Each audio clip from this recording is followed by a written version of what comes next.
Oke, bismillahirrahmanirrahim. Assalamualaikum warahmatullahi wabarakatuh. Kami dari kelompok 4 di sini akan menguji kelompok 1 dengan materi akses kontrol. Oke, sebelumnya perkenalkan dulu dari kelompok 4 di sini. Dimulai dari kelompok yang menguji. Yang pertama saya sendiri, Muhammad Emir Rasyid Rahman dengan NIM 1030 124000206. Selanjutnya Dan adalah saya Paul Dinesa Ginting dengan NIM 1030 124001030. Selanjutnya ada saya Nathanael Hiksawan dengan NIM 1030 1240 0334. Dengan nomor 03014 oke, dilanjutkan dengan anggota kelompok yang diuji. Oke, dari kelompok 1 yang pertama adalah saya, Yaskiel Moreno Hidnata dengan NIM 1030 1240024. Selanjutnya ada saya Muhammad Arsyad Hizqullah dengan NIM 103 012 4000228.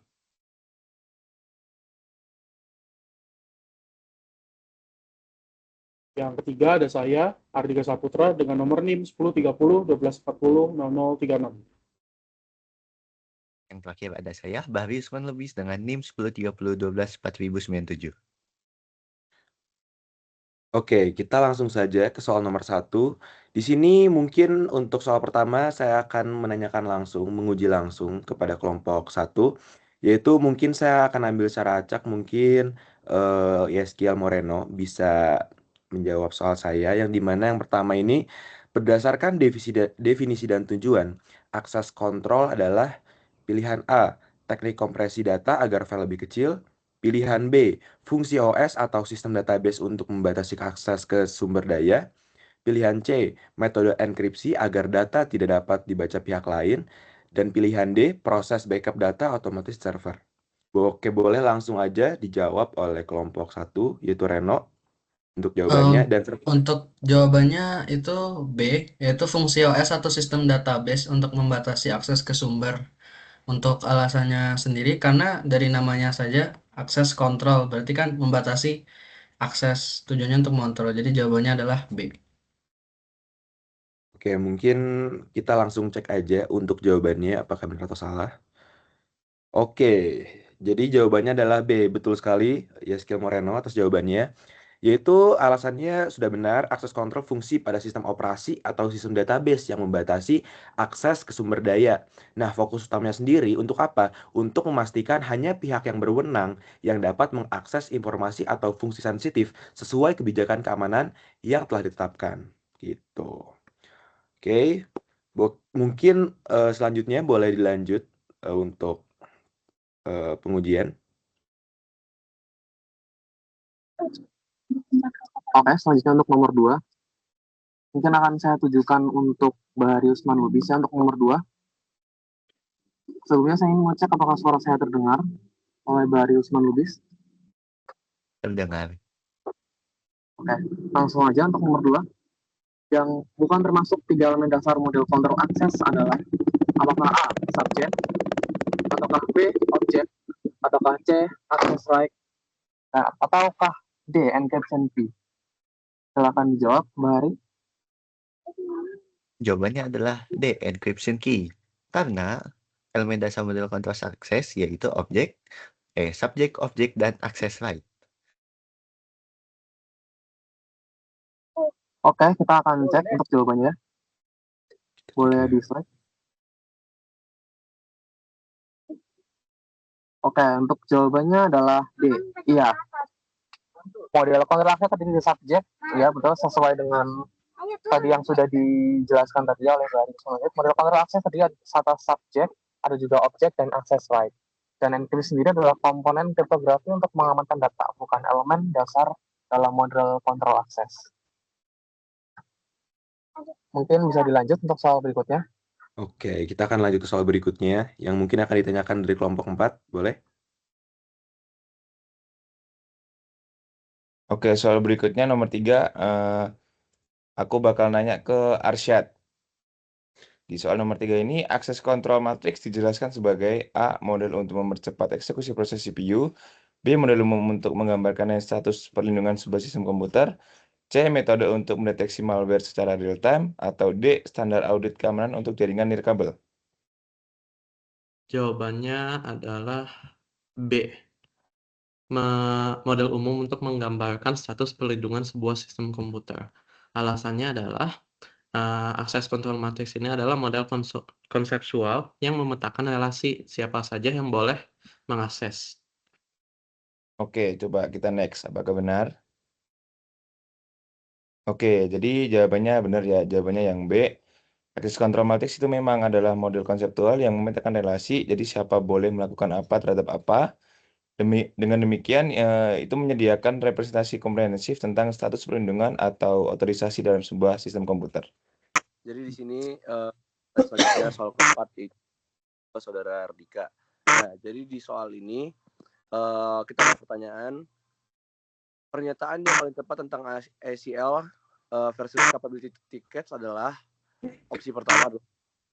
ACL menempel pada subjek, capability menempel pada objek. B. ACL menyimpan daftar izin pada objek, sedangkan capability memberi token izin kepada user atau subjek. Selanjutnya opsi C. ACL dan capability sama-sama menyimpan daftar izin di file dan di server. Lalu untuk yang D, capability tickets dipakai karena matriks akses selalu kecil dan tidak pernah sparse. Boleh dijawab? Oke, untuk jawabannya menurut saya itu B, yaitu tadi ACL itu yang opsi B itu ACL menyimpan daftar izin pada objek dan capability capability memberi token izin kepada user atau subjek. Alasannya adalah karena ACL adalah daftar izin yang melekat pada objek. Misalnya seperti mencatat file siapa saja yang boleh mengakses read atau write. Dan capability tickets itu menyimpan hak akses sebagai token yang diberikan kepada subjek atau pengguna. Gitu. Oke. Untuk next slide, untuk penjelasannya tadi sudah dijelaskan bahwa ACL tadi memang daftar izin yang melekat pada objek, ya itu bisa ke file siapa aja dan juga itu bisa melakukan read and write juga. Jadi full control dan di capability tickets juga ada hak akses sebagai token. Nanti itu akan diberikan kepada subjek pengguna, usernya.